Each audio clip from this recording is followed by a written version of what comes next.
Peticiones económicas encima de la mesa de esta cumbre de la OTAN. Bienvenidos. El canciller alemán Olaf Scholz ha dicho este martes, antes de viajar a Washington, que espera que la cita sirva para animar a otros miembros a que contribuyan más con la defensa aérea de Ucrania. Por su parte, Estados Unidos ha pedido a sus socios que destinen al menos el 2% de su Producto Interno Bruto a defensa. Actualmente, solo 23 de los 32 países de la OTAN cumplen este requisito. Alemania está alcanzando este objetivo por primera vez en más de 30 años. Se espera que el año que viene el presupuesto militar alemán aumente en 1.200 millones de euros, aunque es mucho menor de lo previsto inicialmente. Por eso el ministro de Defensa, Boris Pistorius, se ha mostrado molesto porque él había pedido un mayor aumento de 6.500 millones. El presupuesto de Alemania para 2025 no gusta al ministro alemán de Defensa. Lo comentamos con José David Navarro en Frankfurt. José, el ministro, como decimos, pedía, dadas las circunstancias actuales, unos 6.000 millones de euros adicionales, pero el presupuesto, tal y como está ahora, contempla mucho menos dinero, porque Alemania no quiere gastar más en defensa. Hola Belén, ¿qué tal? Bueno, uno de los principales frenos para invertir más en defensa son los límites fiscales a los que se suma Alemania, con ese, por ejemplo, principio constitucional de no endeudarse más del 0,35% anualmente de su PIB. Y ya saben que dentro de la coalición alemana, que la forman diferentes partidos, el ministro de Finanzas, Christian Lindner, de los liberales, es muy tajante con este asunto. Ese es, Belén, uno de los principales motivos, por lo tanto, por lo que, como tú adelantabas, en lugar de los 6.500 millones de euros que el ministro de Defensa alemán calcula que necesitarían las fuerzas alemanas, las fuerzas de defensa alemanas, finalmente se le ha concedido solo un aumento del presupuesto en 1.200 millones de euros. Eso aquí en Alemania ha generado preocupación, también quejas por parte, por cierto, de la Asociación de Industrias Alemanas dedicadas a la defensa. Y sobre todo, la mayor preocupación está a partir del año 2028, que es cuando ese fondo especial que creó Alemania de 100.000 millones de euros después de la invasión rusa de Ucrania, Belén, se agotaría. Y José, entonces, teniendo en cuenta todas estas crispaciones, ¿pone esto en riesgo los compromisos de ayuda a Ucrania? Bueno, se está negociando prácticamente siempre de forma anual o mensual casi, ¿no?, esa ayuda adicional para el envío de armas a Ucrania. El ejemplo más claro lo tenemos en estos momentos, cuando, según es, por ejemplo, información del diario alemán Der Spiegel, para la segunda mitad del 2024 solo quedarían 200.000 euros para ayudar a Ucrania de los 7.000 millones de euros que estaban presupuestados para este 2024. La mayor parte de ese dinero, Belén, ya estaría gastado o planificado, es decir, presupuestado. En estos momentos, de hecho, el ministro de Finanzas, junto con otros ministerios, están buscando la forma de conseguir más recursos económicos para seguir ayudando a Ucrania, pero la situación es difícil y presiona a un país como Alemania, que siempre, y de hecho lo estamos viendo ahora con la cumbre de la OTAN, se vende como un país que incondicionalmente va a ayudar a Ucrania. Esa presión, Belén, ya se sabe, va a aumentar para Alemania en cuanto a nivel fiscal y presupuestario para ayudar a Ucrania, sobre todo si llega a la Casa Blanca Donald Trump. Gracias, José David Navarro, por estos apuntes económicos. Y vamos con una advertencia de la OCDE. Los salarios de 16 países como Alemania, Italia, Australia y Estados Unidos no se han recuperado de la pandemia. Atentos, porque aunque los salarios están recuperando poder adquisitivo en los últimos meses con la moderación de la inflación, siguen estando en términos reales por debajo del nivel que había antes de la crisis del coronavirus. En su informe anual de perspectivas del empleo publicado este martes, la Organización para la Cooperación y el Desarrollo Económico explica que en el primer trimestre de este año los salarios serán en promedio un 1,45% superiores a los del cuarto trimestre del 2019, justo antes de que estallara la crisis del coronavirus. Como decíamos, Estados Unidos está en esa lista y nuestra compañera Ana Nieto está en Nueva York para comentar estos datos. Ana, a pesar de la fortaleza del mercado laboral, la presión no parece haber sido suficiente para contrarrestar la inflación. ¿Es así? Así es, la tasa de desempleo es muy comparable a la del año 2019, con más trabajadores que entonces, pero los salarios reales, es decir, una vez descontado el efecto de la inflación, no, son un 0,8% menores que entonces, incluso a pesar de las presiones de un mercado laboral sobrecalentado con más oferta que demanda de empleo. Solo en el primer trimestre de este año los salarios reales han conseguido batir a una presión en los precios que está en progresivo descenso para crecer apenas un 1%. Con todo, la situación, como dices, es peor en otros países como Alemania, España, Suecia, Suiza.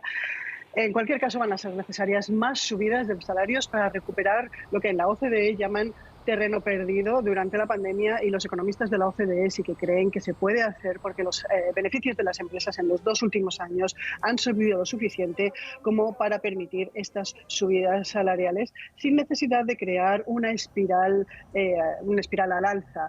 El hecho de que no se haya recuperado ese terreno perdido es algo que ha pesado mucho y está pesando aún mucho en el ánimo de los consumidores de Estados Unidos, que viven con una sensación de crisis permanente que no se corresponde con el estado de la economía. Y Ana, la OCDE también habla de otra transición, la energética, en este estudio sobre perspectivas laborales para 2024. ¿Qué conclusiones tiene? Pues la primera es que la transición energética, una economía más verde en los países de la OCDE, no va a tener más que un modesto impacto en el agregado del empleo. Pero, no obstante, sí que va a haber muchos cambios porque muchos trabajos van a desaparecer, se van a crear otros y se van a transformar otros tantos. En estos países ya el 20% de los empleos ya se localizan en ocupaciones que se pueden considerar como ecológicas. No todos están relacionados con la reducción de las emisiones, pero sí con el apoyo a estas actividades. El 7% están en industrias que generan el 80% de las emisiones. La OCDE, no obstante, prevé que las mujeres se queden descolgadas de este empleo si no hay políticas de inclusión, porque no están participando de ingenierías, matemáticas y ciencias. Ana Nieto, muchas gracias por estas conclusiones. Otro tema en la región, en Ecuador, la Federación Nacional de Transporte Público de Pasajeros anunció este martes que los próximos 16 y 17 de julio paralizará sus actividades ante la falta de seguridad en las carreteras. El presidente de la Federación, Abel Gómez, dijo que muchos ciudadanos dejaron de viajar ante el aumento de la violencia en las vías del país, algo que contrae la economía. Estas movilizaciones se dan en un momento en el que la Confederación de Nacionalidades Indígenas del Ecuador evalúa también si convoca protestas por el alza de los precios de las gasolinas de mayor consumo tras la decisión del Gobierno de reducir los subsidios que mantenían los precios de esos combustibles congelados. En muchos países del hemisferio norte empiezan estas semanas el periodo de vacaciones de verano. Millones de personas hacen sus maletas y se preparan para conocer nuevos lugares. Muchos países y regiones ocupan siempre los primeros puestos como destinos favoritos y abren sus brazos a los turistas, pero también sufren algún impacto. 3 cruceros atracan en un solo día en Ísafjörður, en el noroeste de Islandia. Transportan a más de 7.000 pasajeros, 3 veces más turistas que la población de esta pequeña localidad islandesa. Hoy solo queríamos disfrutar de la cultura en este pequeño y bonito pueblo junto al mar. Es muy bonito, muy relajante. A veces sí pienso que el turismo puede ser destructivo. Cuando llegan tantos turistas, los lugareños intentan salir del lugar. Además, desarrollan estrategias para hacer frente a la avalancha. Desde la primavera pasada se cierra la calle principal al tráfico cada vez que hay más de 5.000 turistas. Hoy es domingo y no hay que ir a trabajar, así que la calle está cerrada y la gente puede pasear. El turismo ha cambiado la vida de los lugareños, pero también trae mucho dinero. Aunque este no beneficia a todos, en España se suceden las manifestaciones contra la masificación turística, la falta de espacio habitable, el aumento de los costes y la destrucción del medio ambiente. Protestamos contra el modelo económico basado en un turismo masivo, que nos hace cada vez más pobres y dependientes. Y también porque su efecto sobre el precio de la vivienda es un problema alarmante y angustiante para el conjunto de la población. Mantengan un turismo sostenible que permita también vivir la gente que pueda vivir del turismo, pero que permita un turismo sostenible que no impida que los vecinos hagan su vida normal en los barrios. Atenas, la capital de Grecia, también lucha contra la masificación turística. El año pasado recibió a 7 millones de visitantes. Los expertos calculan que este año habrá un 20% más. Los precios de los alquileres se han disparado. Muchos barrios de Atenas y de Ática en general han sido ocupados por turistas. Un ejemplo muy claro es Koukaki, un barrio precioso que se ha transformado en una gran zona de apartamentos turísticos que solo acogen a los visitantes. Ya no hay familias allí, no hay estudiantes en las escuelas.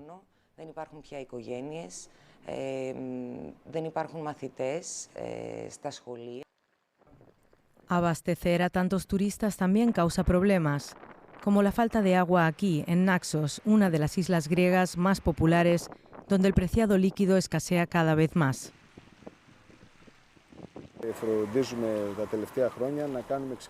En los últimos años hemos puesto una gran atención en ahorrar agua utilizando diversos métodos como un sistema de riego para las plantas o sistemas de ahorro de agua en los baños, duchas e inodoros de las habitaciones.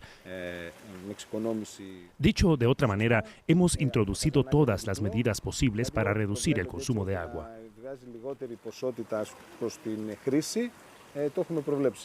El agua que se destina al turismo no se utiliza en la agricultura. Muchos países viven del turismo, pero tendrán que cambiar muchas cosas para que todos puedan convivir con él. Terminamos este informativo económico, pero ya saben que nos pueden seguir en las redes sociales. Gracias por estar ahí.